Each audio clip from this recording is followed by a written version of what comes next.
अल-मसीह इब्ने खुदा। मुकद्दस यूहन्ना की अंजील 10 बाब 22 ता 42 आयत तक। और यरूशलेम में ईद तजदीद हुई और जाड़े का मौसम था, और यस्सु हैकल के अंदर सुलेमानी बरामदे में टहल रहा था। तब यहूदियों ने उसे आ घेरा और उससे कहा कि तू कब तक हमारे दिल को डावांडोल रखेगा? अगर तू अल-मसीह है तो हमसे साफ कह दे। यस्सु ने उन्हें जवाब दिया कि मैंने तो तुमसे कह दिया है, मगर तुम यकीन नहीं करते। जो काम मैं अपने बाप के नाम से करता हूं वही मेरे गवाह हैं, लेकिन तुम इसलिए यकीन नहीं करते कि तुम मेरी भेड़ों में से नहीं हो।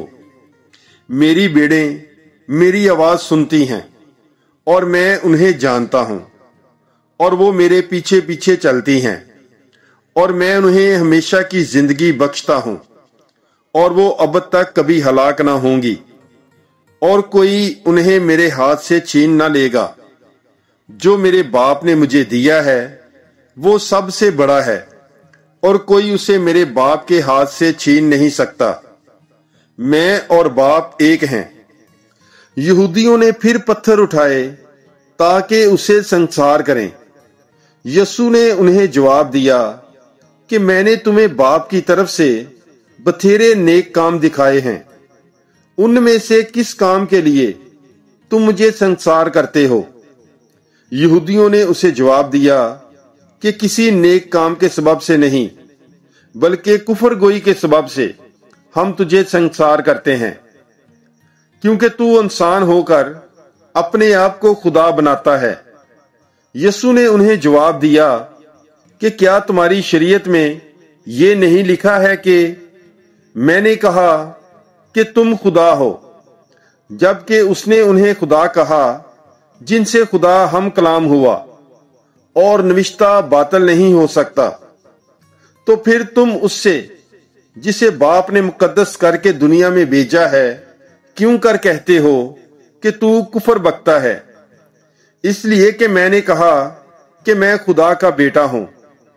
अगर मैं बाप के काम नहीं करता तो मेरा यकीन ना करो, लेकिन अगर मैं करता हूं तो गो मेरा यकीन ना करो, मगर उन कामों का तो यकीन करो, ताकि तुम जानो और सच मानो कि बाप मुझ में है और मैं बाप में हूं। उन्होंने फिर उसे पकड़ने की कोशिश की, लेकिन वो उनके हाथ से निकल गया।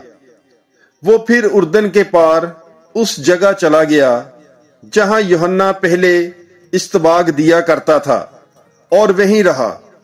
और बथेरे उसके पास आए और कहते थे कि यूहन्ना ने तो कोई करिश्मा नहीं दिखाया, मगर जो बातें यूहन्ना ने इसके हक में कहीं वो सब सच निकली, और वहां बथेरे उस पर ईमान लाए।